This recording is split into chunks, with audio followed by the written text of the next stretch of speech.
Do you guys know what the capybara is? I didn't know until a few weeks ago. We were in a mall and my daughter freaked out because she saw these like automated boxes where you can get these random little toys, collectible little toys.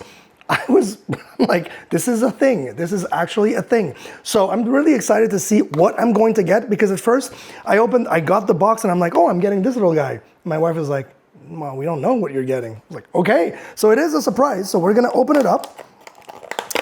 And these are collectibles. Look at this thing. That is so cool.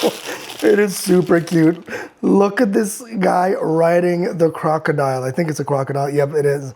So it is, I thought it was gonna be a little smushy toy, but it's a hard toy, obviously.